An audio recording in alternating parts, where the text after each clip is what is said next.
Hi friends, welcome back to our channel. இன்னைக்கு நம்ம என்ன பார்க்க போறோம்னா வெஜ் புலாவ் தான் பார்க்க போறோம். கொஞ்சம் கூட குழையாம உதிரியான வெஜ் புலாவ் எப்படி பண்ணலாம்னு பார்க்கலாம் வாங்க.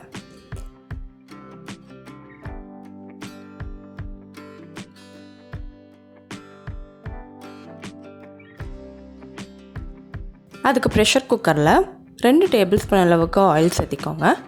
1 டேபிள்ஸ்பூன் அளவுக்கு நெய் சேர்த்திக்கோங்க.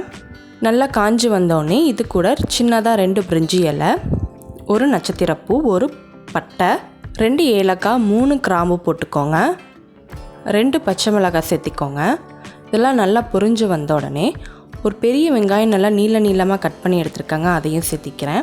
நல்லா வதக்க வேண்டாங்க, பாதி எந்த அளவுக்கு வதக்கினா போதும்.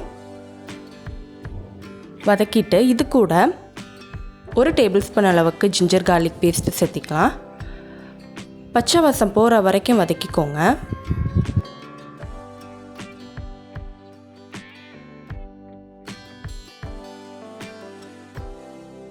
பச்சை வாசம் போனோடனே 10லேருந்து 12 முந்திரி பருப்பு ஆட் பண்ணிக்கோங்க. 1 கேரட்டை சின்னதாக கட் பண்ணியிருக்கேன், அதையும் சேர்த்திக்கிறேன். 1 கப் அளவுக்கு பச்சை பட்டாணி, 1/2 கப் அளவுக்கு ஸ்வீட் கார்ன் சேர்த்திக்கிறாங்க. ஸ்வீட் கார்னுக்கு பதிலாக நீங்கள் காலிஃப்ளவர் கூட ஆட் பண்ணிக்கலாம். இதெல்லாம் முழுசாக வேகாமல் பாதி வேகிற அளவுக்கு நீங்கள் இந்த எண்ணெயிலேயே வதக்கிக்கலாம். 1/4 கப் அளவுக்கு பாஸ்மதி அரிசி கழுவி அரை மணி நேரம் ஊற வச்சு எடுத்துருக்காங்க, அதையும் சேர்த்திக்கிறேன். 1:2 ரேஷியோவில் 1 கப் பாஸ்மதி அரிசிக்கு 2 கப் தண்ணி, 1/4 கப் பாஸ்மதி அரிசிக்கு 1/2 கப் தண்ணி, ஸோ டோட்டல் 2.5 கப் தண்ணி ஊற்றிருக்கேன்.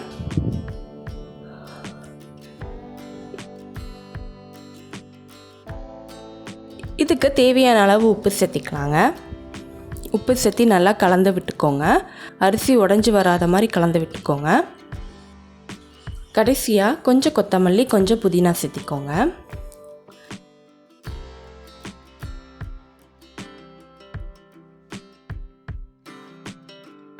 இப்போ இதை மூடி வச்சு மீடியம் ஃப்ளேமில் 1 விசில் வரட்டும்.